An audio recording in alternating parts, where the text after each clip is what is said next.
A very warm hearted welcome to all of you in session of Kautilya Academy, Jabalpur branch, in which we are going to discuss about geography. And before I enter to subject, let me tell you that in this session you will find कि हम series of lectures introduce करेंगे, in which you will get के how to deal with subject and how to deal with exam. Rather than only focus upon topics, we are going to cover a full package of state PCS and for UPSC also. Fine. So before I start, let me tell you कि आने वाला session में whatever we discuss, I'll provide you questions also in the ending of this video, and you will get के how to crack and how to kill questions irrespective of MPPSC or it is UPSC. You will find you will able to solve each and every type of question in the level of prelims or in the level of mains also. Fine. पहले अपन discuss करेंगे about how to deal with exam. I think you will understand and definitely you will understand कि there is a level called prelims and you will find कि इसके बाद है mains. Fine. दोनों का procedure, दोनों का manner is completely different. Fine. तो आपको सेशन का एंड में क्वेश्चंस मिलेगा टॉपिक से रिलेटेड जो भी अपन डिस्कस करेंगे. यू विल फाइंड प्रीलिम्स का exactly in a form of MCQ and you will find in the ending आपको मेंस का फॉर्मेट में भी क्वेश्चंस मिलेंगे. You have to prepare in a manner जहां से मैं बताना स्टार्ट करूंगा. ओके. अभी का जो टॉपिक है, this topic is agriculture and agricultural reforms, agricultural initiatives, interventions of government of India as well as for state special also. Fine. But before I start, let me tell you कि exam में there is two levels. Fine. You will find prelims and you will find mains also. Fine. But before I start, do make sure कि this is pre and this is mains. Fine. Do make sure कि whenever you are preparing only for prelims, there is a problem. What? You are actually preparing for one day exam. Fine. देखो, अगर आपने सिर्फ pre को focus करके studies करा, you will find कि आपका प्रीलिम्स क्वालिफाई होने का परसेंटेज और chances will be lower as compare to आप फोकस करके पढ़ो मेंस को. फाइन. तो दोनों का ही manner and fashion is different.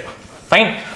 You will find prelims के लिए फैशन और उसका मैनर हर बार डिफरेंट होगा मेंस से. क्यों? Answer is pattern of questions. Fine. Topics you will find कि आपका ऐसा लगेगा topics are same, but actually topics are not same. Fine. Exam का मैनर और एग्जाम का फैशन बोथ लेवल पे डिफरेंट है. फाइन. मैं एंटर करूं इन अ सेशन एग्रीकल्चर पे, उसके पहले लेट मी टेल यू के there are some kind of questions. Fine. Now do focus that this is India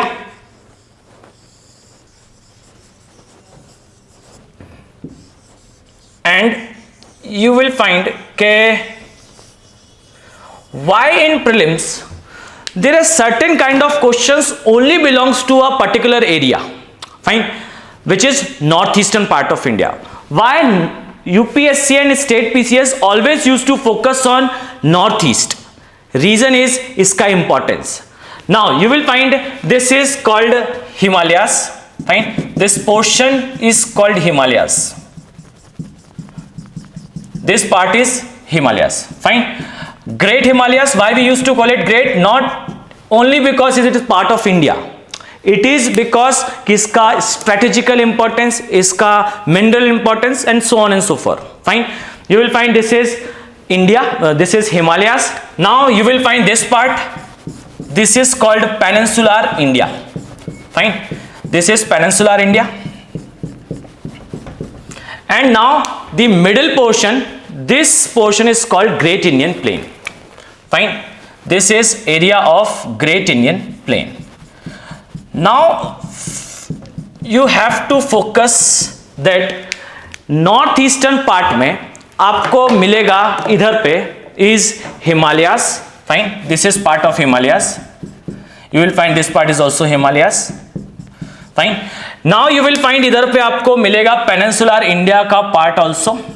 this is called Garo, Khasi, Jaintia, Barail, Mikir, Rengma and Karbi Anglong plateau, fine.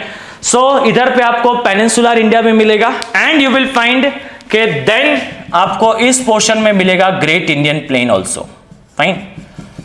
So on the basis of this you can easily recognize that northeastern part of India is actually a junction of three completely different ecosystems, fine. You will find here ke Himalayas are present, mountainous ecosystem. You will find here is presence of great Indian plain, means plain का ecosystem is also present, and you will find that इधर पे peninsular India भी present है, which indicates कि इधर पे तीन different junction है of three completely different ecosystems. That's why इधर का questions are present in all type of exam, irrespective it is MPPSC or it is UPSC, fine. But in the level of prelims, not in the level of mains. Why? इसका reason is exam का fashion. You will find के इसके questions are more or less like a MCQ type का questions. That's why इसके questions are always present in prelims के level पे, not in the level of mains, fine. Now same as आपको mains का level पे भी questions मिलेगा from different topics. इसमें से one of the most important, favourite and passionate topic is agriculture, fine. So in this session I will going to start with agriculture.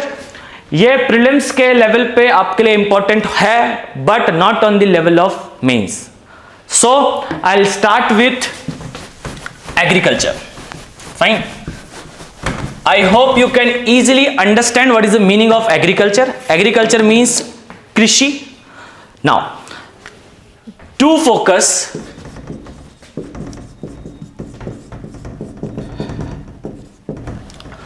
in agriculture you will find there are certain kind of things are present, fine. जैसा let me tell you in this manner also. You will find this is world map and you will find this part is called North America, this is South America, this is Africa, this is peninsular India, and you will find this is called Asia, Greek, Italy, Spain, Denmark, Nordic nations, and so on and so forth, fine. This side is Australia, okay. This is complete full map of world. Now do focus that agricultural system and agricultural exercises are not same in whole world. Why?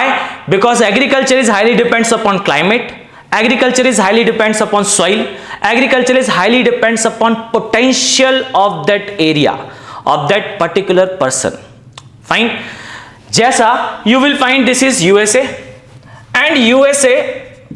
and this side is China, and do consider also India. This is called India. These are three different countries, but you will find USA का जो system है of agriculture is highly different from India, fine. I hope you can understand that agricultural system always depends upon demand and supply, fine.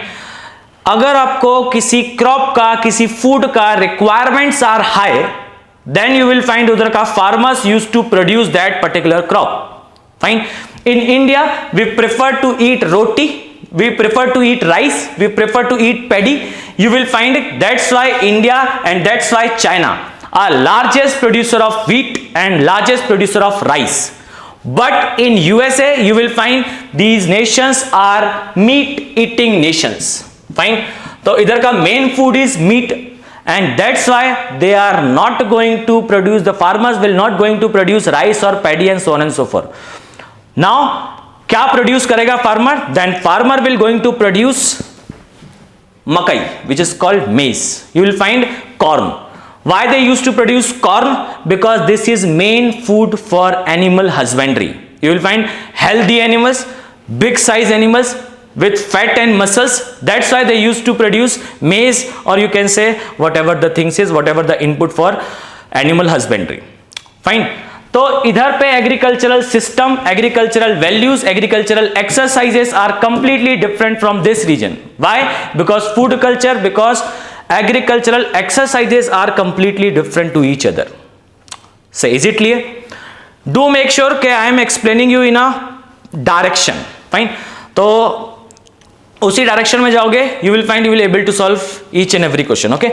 So now I am going to start with India's agricultural system. Now do focus. I think you can easily understand that India के अंदर agriculture का जो contribution है,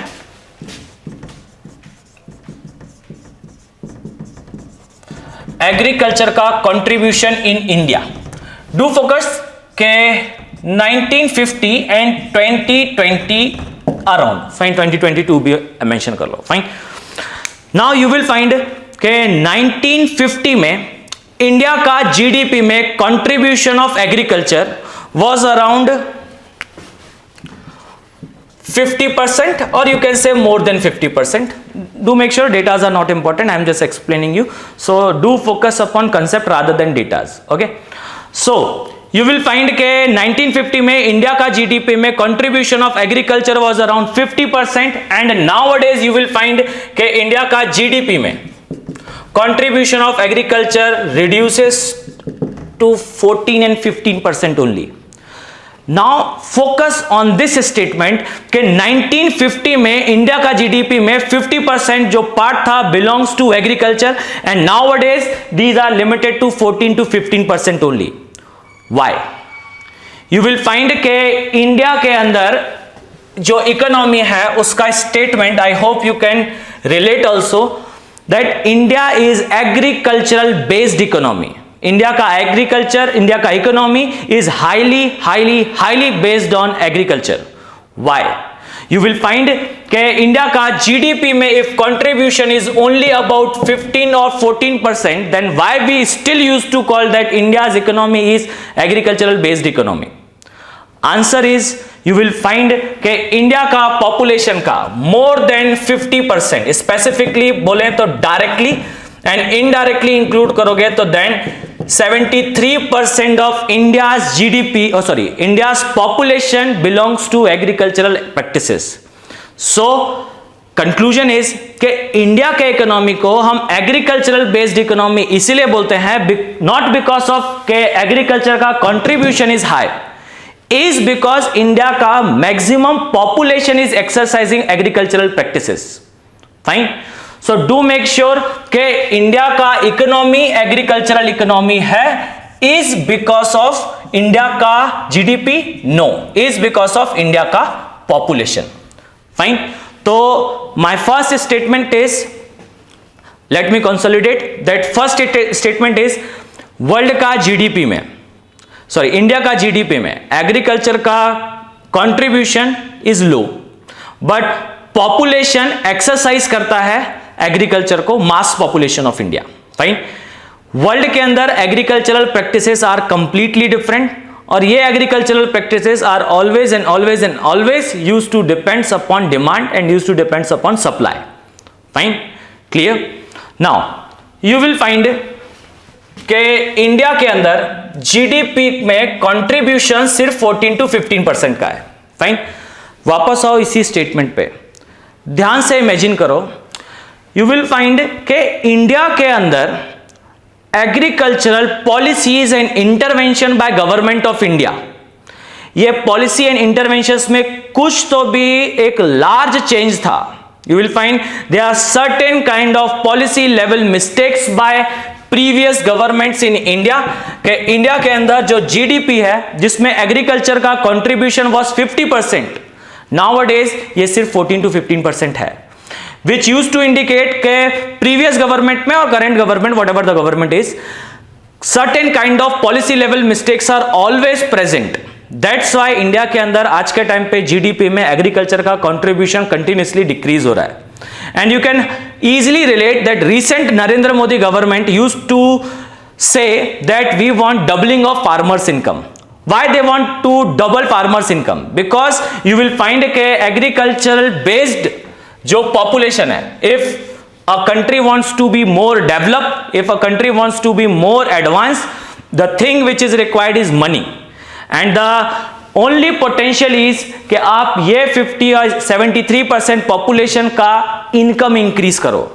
That's why her government आएगा and they used to launch doubling of farmers income or tripling of farmers income, whatever the thing is. Why? Not because of GDP, is because of population. Fine. So my first statement is for GDP. Now continuation में next dimension पे move करते हैं. Fine. Do think about India के अंदर agricultural नीति आयोग का एक report है. फाइन. यू विल फाइंड 2018 में नीति आयोग का एक रिपोर्ट आया विच सेज दैट इंडिया के अंदर पॉपुलेशन का सिर्फ एंड सिर्फ only and only 20% of Indian population use to exercise 80% of net wealth. Means net money of India is actually owned by only 20% population, and remaining 80% जो population है they used to exercise 20% of money. Fine. So you will find this is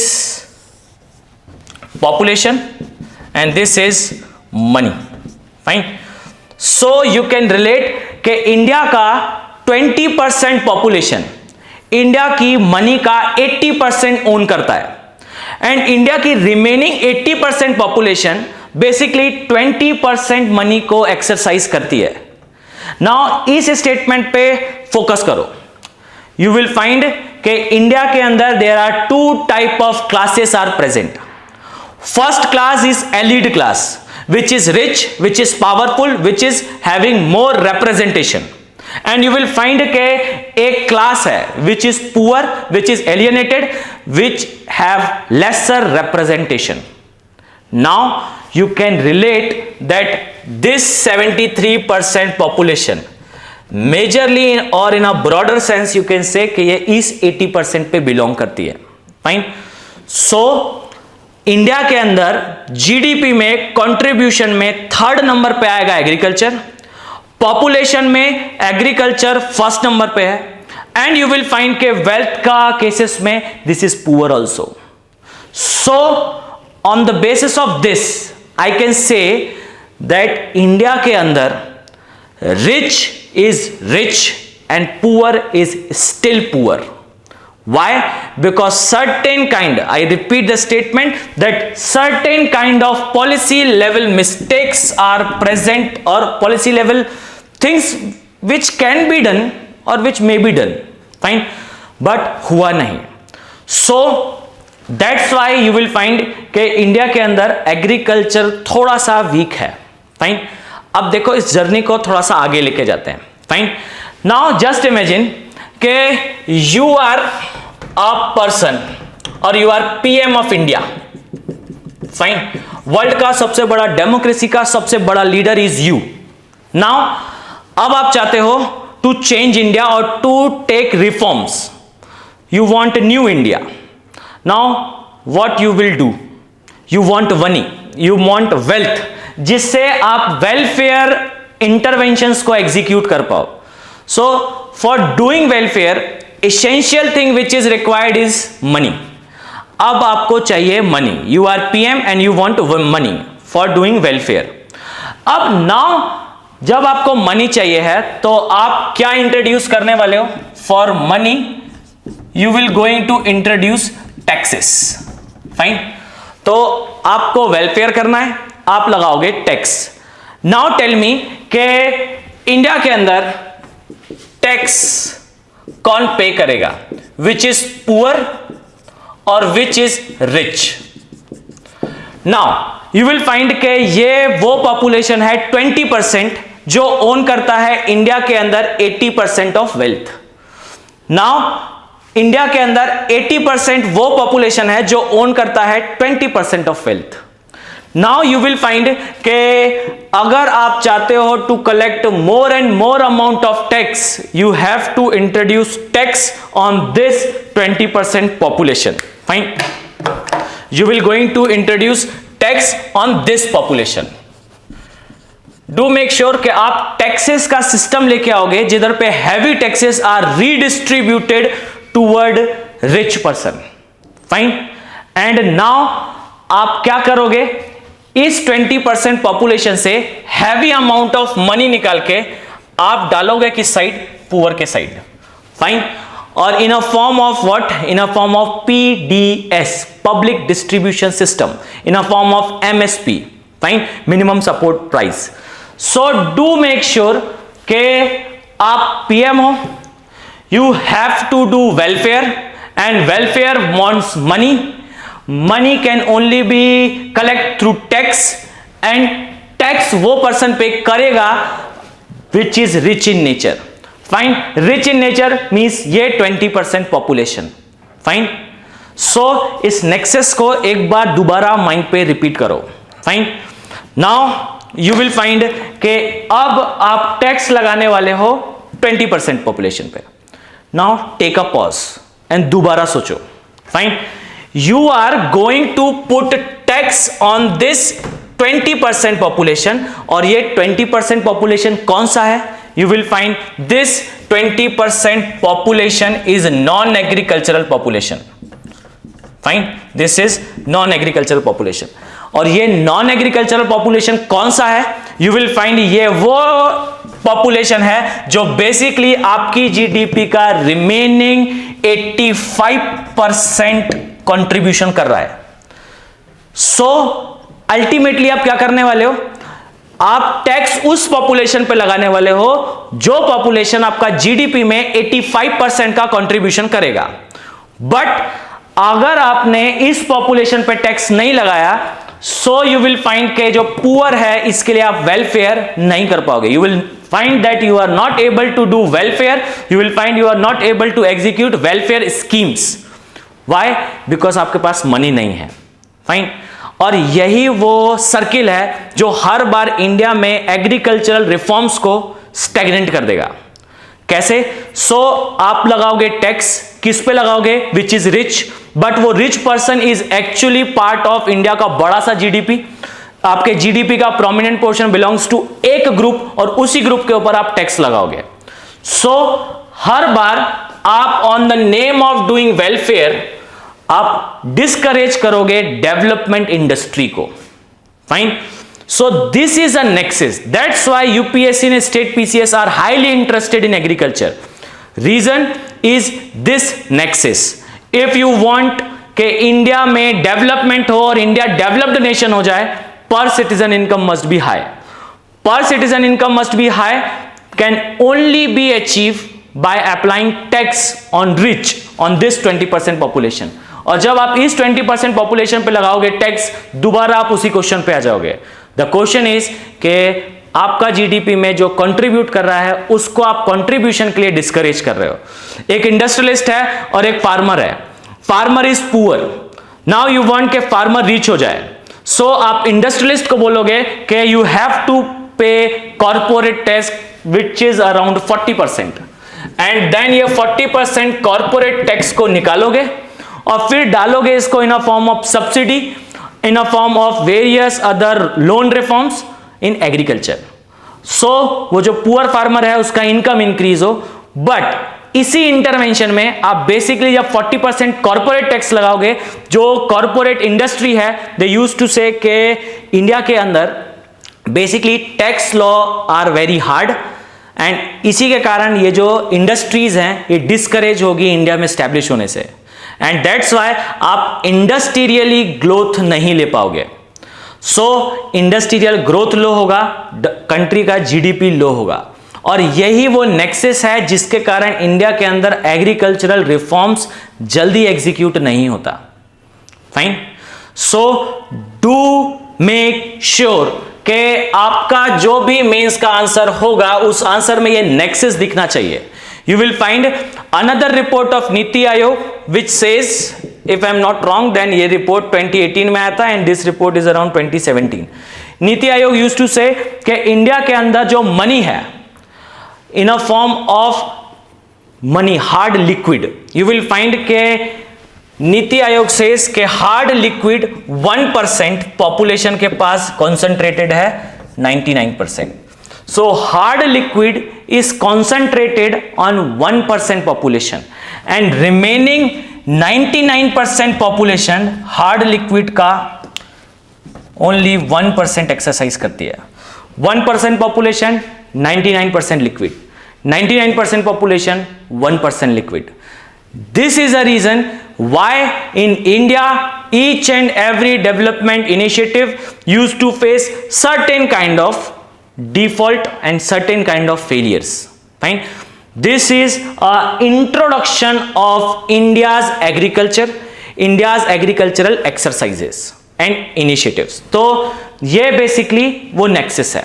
Now इसके बाद अपन enter करेंगे that India के अंदर agricultural जो reforms है, जैसा अभी मैंने डिस्कस करा, ये रिफॉर्म्स किस मिस्टेक से या किस उस दौर से निकला जिधर पे रिफॉर्म्स आए बट वो सक्सेसफुल नहीं हुए. फाइन. तो this is nexus and now I am explaining you the journey of India's agricultural system. Now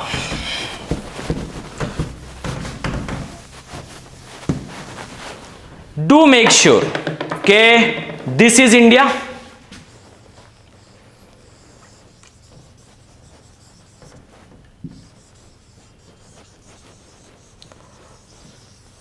Focus upon my statement. Fine. If I am going to tell you that I am a farmer of MP, farmer of Chhattisgarh and farmer of neighbor states like Odisha, you will find के इस state का farmers in this belt, you will find these farmers are poor in condition. Fine.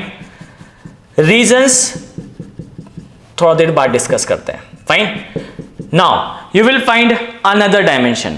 If I am going to tell you that I am farmer of Punjab, fine, you will find कि आपका mind का perception will tell you कि India के अंदर agricultural जो system है ये कितना डाइवर्स है. You will find कि पंजाब हरियाणा का farmers are more or less rich in condition and MP CGI इस तरफ का बेल्ट का farmers are more or less like poor in economic values. Fine. And you will find के south में system is completely different. Fine. But अभी अपन south का discussion नहीं करेंगे. Now you will find a statement, इसको अपना mind में conceptualise करना अबाउट इंडिया के अंदर एग्रीकल्चरल रिफॉर्म्स के नाम पे इंडिया ने एक्सरसाइज करा in the year of 1967 India ने एक्सरसाइज करा about green revolution. Now you will find agriculture reform में पहला एक्सरसाइज ये ग्रीन रेवोल्यूशन था. फाइन.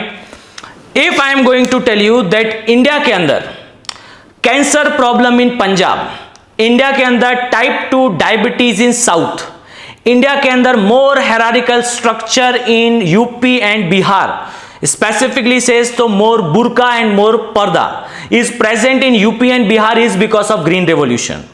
You will find के इंडिया के अंदर systems and इंडिया के अंदर reforms का failure is by product. You will find के इंडिया के अंदर पंजाब हरियाणा का बेल्ट में more problem of drug is because of green revolution. This is not my statement. You will find this is statement of Vandana Shivaay. Fine. So agriculture एक ऐसा exercise है जिसका by product आपको मिला in a form of these things. You will find whatever you want to say कि पंजाब हरियाणा में drug का problem, या बोलो पंजाब हरियाणा में more problem of society, UP Bihar में more hierarchical structure of society and south India में type 2 diabetes. I hope you can understand कि type 2 diabetes is a diabetes जो बेसिकली माइनर एज में हो जाता है. यू विल फाइंड के 6 और 10 ईयर का child. So you will find that Punjab Haryana में अल्कोहल का प्रॉब्लम या ड्रग का प्रॉब्लम, यूपी बिहार में you will find more structural society, more disparities, more casteism, more dissatisfaction, and you will find south में diabetes का problem is more or less like byproducts of green revolution. Fine. Is green revolution totally a failure? You will find no. You will find के green revolution के कारण prior of green revolution India का metric tons में production means prior of 1967 you will find के India का farmers का metric ton में production was around 40 metric ton. Fine. And just after green revolution, this is a exercise of around 3 or 4 years, यू will find के green revolution ने ऐसा कुछ miracle करा कि इंडिया के अंदर जो मीट्रिक टन्स का प्रोडक्शन था ये बेसिकली इन 1971 रीच करा around 110 metric ton. And let me tell you कि आज का टाइम पे इन 2020 इंडिया का मीट्रिक टन्स में production was 119 metric tons. Fine. So you can easily imagine के एग्रीकल्चरल एक्सरसाइजेस ने इंडिया के अंदर प्रोडक्शन को within a few years इसको ट्रिपल करा. यू विल फाइंड के 40 टन से हम 110 मीट्रिक टन तक पहुंच गए. फाइन. तो ग्रीन रेवोल्यूशन ने प्रोडक्शन बढ़ाया, प्रोडक्शन बढ़ा, यू विल फाइंड इनकम बढ़ी, यू विल फाइंड एग्रीकल्चर में बड़ा सा एक चेंज आया. यू विल फाइंड के प्रायर ऑफ 1967 इंडिया के अंदर agriculture was a sector of doing welfare. Fine. India के अंदर एग्रीकल्चर सिर्फ और सिर्फ वेलफेयर का प्लेस था. यू विल फाइंड के आफ्टर ग्रीन रेवोल्यूशन इंडिया के एग्रीकल्चरल सिस्टम में ऐसा रिफॉर्म्स आया दैट एग्रीकल्चरल सेक्टर बना investmentable sector in which you can invest and you will get better returns also. Fine. So do make sure के green revolution का एक negative dimensions है and green revolution के certain positive dimensions हैं. Fine. Agriculture के अंदर green revolution के आने से इंडिया में जो पॉपुलेशन 73% बेसिकली मार्जिनलाइज्ड थी उसमें इंप्रूवमेंट आया. फाइन. पर सिटीजन इनकम बढ़ा और इंडिया का इकोनॉमी में आपको बूमिंग दिखेगी. Fine. Prior, just after 1971, just because of we are engaged in a war with Pakistan, वो ग्रोथ उतना हायर वैल्यूज में नहीं दिखा. बट एग्रीकल्चर ने नो डाउट ग्राउंड लेवल पे बड़े रिफॉर्म्स लाए. So this is a positive dimension of green revolution. But in exams you will find के ये बहुत पुराना हो चुका है. They were ask you about good values और merits of green revolution. They generally use to ask you about demerits of green revolution. कैसे इसने डीमेरिट्स करा? यू विल फाइंड इसका एक इंपैक्ट दैट पंजाब के अंदर आपको कैंसर का प्रॉब्लम मिलेगा. यू विल फाइंड इन 2017 और इन 2016 a cancer express between Punjab and Rajasthan जिसमें 283 कैंसर पेशेंट्स को लेके जा रही थी वो express from Punjab to Alwar district of Rajasthan. Why? Because in green revolution we use to adopt to use heavy fertilisers. We used to use chemical fertilizer and that's why heavy usage ने क्या करा? You will find ये heavy uses गए farms में, farm से आया plants में and plants से आया humans में and humans में ecosystem में आप पढ़ोगे about bioaccumulation and biomagnification. You will find bioaccumulation and magnification causes cancer in humans. You will find के ग्रीन रेवोल्यूशन के टाइम पे इंडिया ने स्टार्ट करा DDT का यूज करना एंड you will find a data जिसमें मेंशन्ड है, नीति आयोग का डेटा है. यू विल फाइंड उसमें मेंशन है दैट एक average 40-year man in India उसका बॉडी का 1 kg weight is actually DDT. And let me tell you DDT basically humans में कॉज करता है कैंसर और ग्रीन रेवोल्यूशन का centre was Punjab. That's why you will find heavy usage हुआ DDT and chemical fertilisers का and that's why you will find के पंजाब के अंदर आज के टाइम पे आपको मिलेगा severe cancer cases. Fine. You will find के ग्रीन रेवोल्यूशन कॉजेज माइग्रेशन. कैसा माइग्रेशन? ग्रीन रेवोल्यूशन बेसिकली बहुत ज्यादा डाइवर्स था. ग्रीन रेवोल्यूशन का centre was Punjab and Haryana. Fine. and in south you will find Andhra Pradesh and Telangana वाला belt. Fine. Now जिधर पे agriculture exercises extensive वे में exercise हो रहा था, उधर पे एग्रीकल्चरल लेबर्स का रिक्वायरमेंट इज हाई. अब जिस प्लेसेस पे एग्रीकल्चरल लेबर्स का रिक्वायरमेंट वाज हाई, तो उस प्लेस के टूवर्ड इंडिया में हुआ क्या, माइग्रेशन. सो इधर आपको दिखेगा दैट पंजाब के बाद यूपी एंड बिहार से labour use to migrate toward Punjab. Fine. तो यूपी बिहार से जब लेबर्स का माइग्रेशन हुआ, you will find a culture called तिहाड़ी. Fine. In which person use to migrate from Punjab, migrate from UP and Bihar and visit to Punjab. Why? For their employment. Now you will find के person अगर UP और बिहार से पंजाब आएगा, तो पंजाब आने के बाद उसका फैमिली पीछे है. You will find in sociology that family nuclear से आपने उसका सेंटर हटा दिया, फैमिली कोलैप्स कर जाएगा. You will find family 20-30 years पीछे जाएगा. जो सोसाइटी है वो 20-30 पीछे बैकवर्ड होगा. दैट्स व्हाई आपको मिलेगा यूपी एंड बिहार में more hierarchical structure, fine, of society, more casteism, more बुर्का एंड पर्दा. फाइन.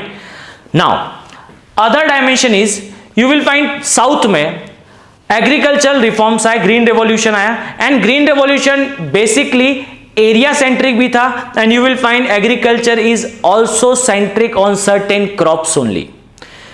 नाउ एग्रीकल्चर में बेसिकली प्रमोट करा किसको, राइस को एंड व्हीट को.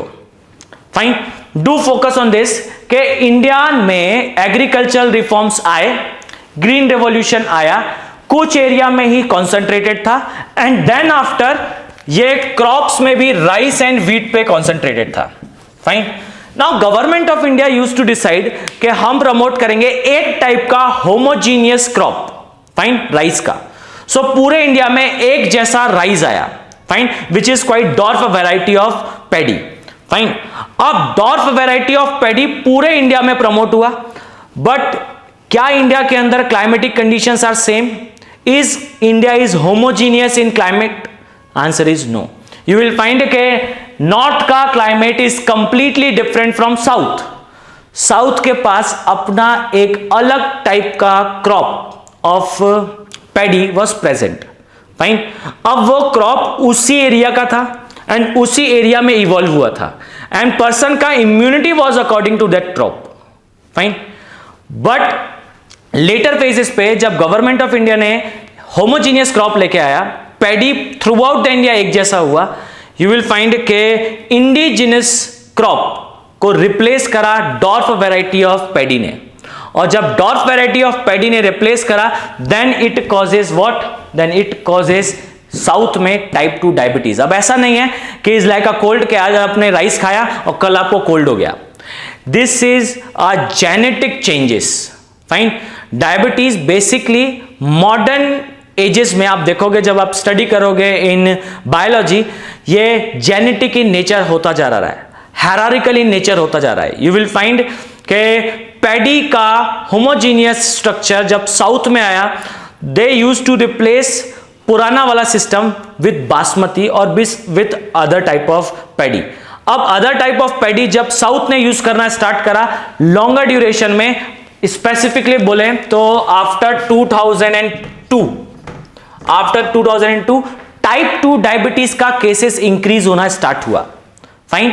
क्यों? Because we use to adopt non native crop in south India. Fine.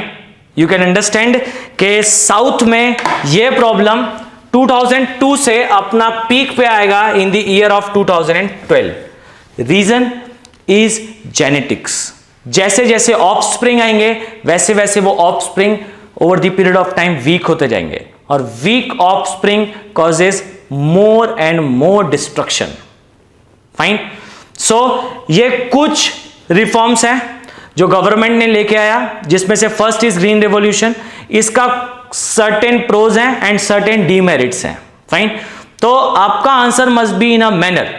Do make sure कि आपका आंसर में, आपका क्वेश्चन में, let me clear the board.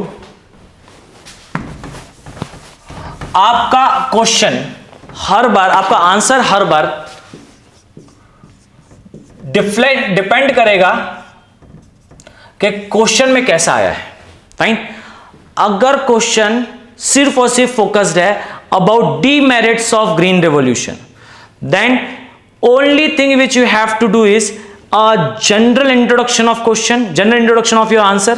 You can explain about what is agriculture, what is dependency of agriculture, what is reforms, what is the meaning of reform, whatever the thing is. Fine. एक introduction put करना है, then आपको directly start करना है with demerits. अगर question सीधा सीधा बोल रहा है अबाउट एक्सप्लेन डीमेरिट्स, बट अगर क्वेश्चन बोल रहा है अबाउट के इसके merits and demerits both you have to explain, then आपको क्या पुट करना है, देन आपको फर्स्ट एक इंट्रो देना है आंसर में, एंड इंट्रो में इंट्रो के बाद first point was positives and then you have to mention about negatives. Fine. Do make sure first is positive then is negatives, and हर बार मैनेज करना है more discuss about positives rather than about negatives. अब मैं ज्यादा आपको बताऊंगा negatives के बारे में, why? Because you can manage to put positive contents. Fine. You have sufficient knowledge over the journey, you will find आपको बहुत सारा कुछ मिलेगा अबाउट एग्रीकल्चर और about green revolution, so you can easily manage for positive part. But negative part में हर बार you have to mention about quality content, because each and every marks depend करते हैं about quality, about concept. So this is a little introduction about green revolution. Now I am going to provide you certain questions, fine, in the level of prelims, in the level of mains, but this topic is more or less like mains, that's why I will provide you mains का questions ज़्यादा। You will find that this is a little more complete package of initiatives, and very first initiative which is called green revolution। Fine। On the basis of this you can easily manage to solve around a 200 word का question. So I'll provide you mains का question and as well as I'll display about MCQ वाला part. But you have to focus that there is strict and watertight division of questions. Fine. I'll provide you for specifically for MPPSC and specifically for UPSC. Fine. Now first question for MPPSC is, do try to explain it in 200 words only. Fine. Why? Because maximum limit of answer in mains is 200 words. Okay. So question is, explain and elaborate why. Explain and elaborate why agricultural reforms are always used to face failure in India. Fine. तो इसमें structural way में you have to explain about 5 और 6 dimensions, जो initial part में अपन ने discuss करा था about NITI Aayog and about upper part of India like great Indian plain and so on and so forth. Fine. And now you will find for UPSC this is more or less for agriculture, more or less for green revolution, that agriculture in India can not said to be, agriculture in India cannot said to be completely successful or completely a failure. Elaborate. Fine. So in this answer you have to explain about pro and demerits also, means merits and demerits in previous manner. Fine. You will find के अभी display होगा आपके सामने certain MCQs and you have to go through with MCQs also. Fine. Try to explain in 250 words, not in 300 word, specifically in UPSC का question. MPPSC में you have to answer in 200 words only. Fine. So thank you for all for joining us in this session. I'll continue in next class also. Thank you so much. Have a nice day. Bye.